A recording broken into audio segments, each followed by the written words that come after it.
In this video, I want to talk a little bit about the schematic symbols. You're going to be seeing these schematic symbols for the rest of this material in core air conditioning, as well as throughout the rest of your career in HVAC. The sooner you learn these symbols, the sooner you learn some of the different variations of symbols, the better off you're going to be. Let me go ahead and pull this up so we can see it a little bit better.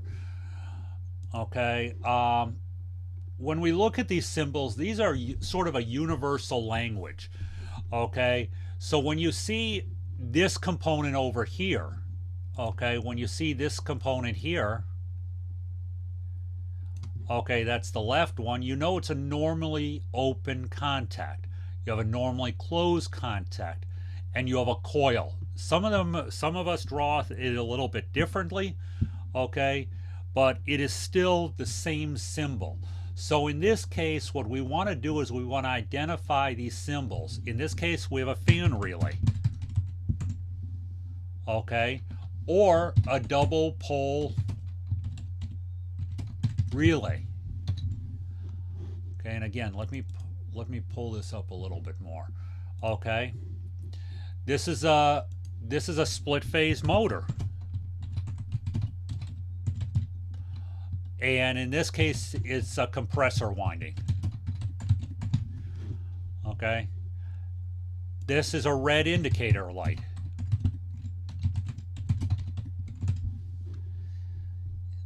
Okay. This is a fuse. Now look carefully. This is a curved line.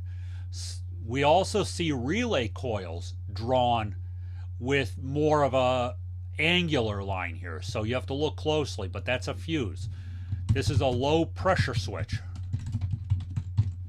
Okay, if the pressure of a fluid or vapor drops below a certain point, this will open, breaking the flow of current. It's a safety device, just like the fuse is a safety device. Okay, here we have a heater, but because it's labeled CH, it's going to be a crankcase heater. And let's spell case properly. Okay, this is a heating thermostat. How do we know it's a heating thermostat?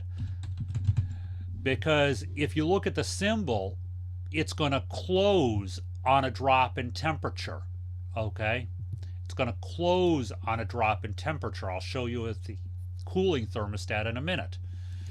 Okay, here we have a coil and 3 normally open contacts. This is going to be a 3-pole contactor. Okay. Now, if you're in the classroom, your instructor is not going to want an evaporator fan drawn this way. Okay. You're going to have to actually draw the windings. Evap.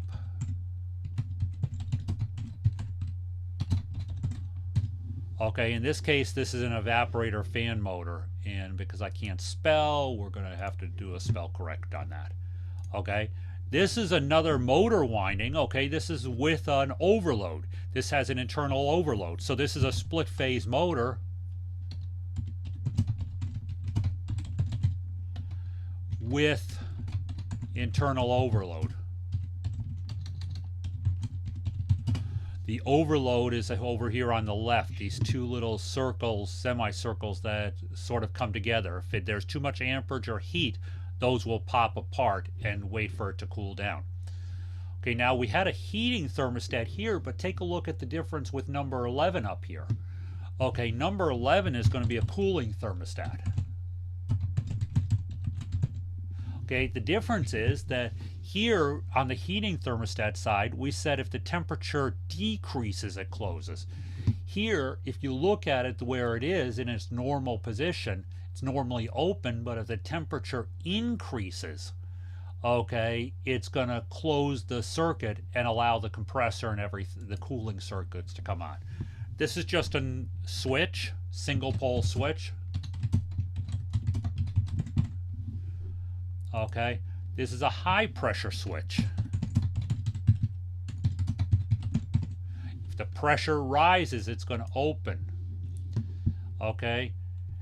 This is a normally closed contact with an overload.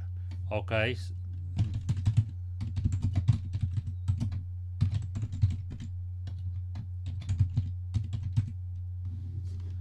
Okay, we have a double pole switch, single throw. Okay, we have a transformer. Converts voltages from one level to another, normally 120 to 24, 240 to 24. Your secondary side of your transformer will most often be 24 volts. For residential and light commercial, this will either be 240 or 120 volts. Okay. You have on the transformers, the bottom side is called the secondary. That's our output. Our input is a primary. Okay, so I'm just going to label it over. Okay.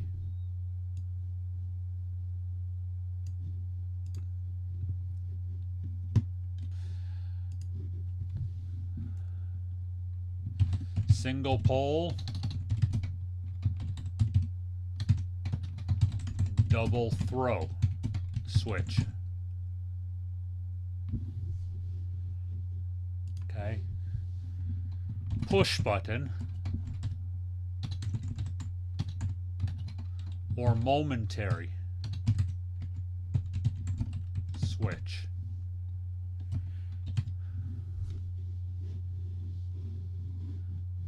Okay, and again, I don't know why it's duplicated, but we have a red indicator light.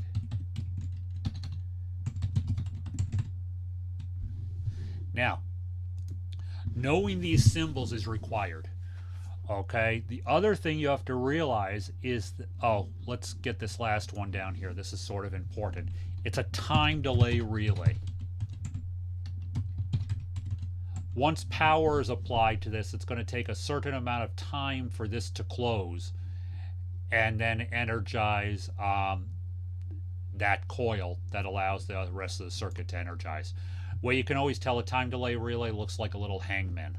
It's very different looking from the pressure switch. Don't get too confused. So these are required to know, because if you don't know these, you won't know the rest of the schematic circuits and you won't be able to follow. Now, the other thing you want to realize is sometimes things are drawn a little bit different.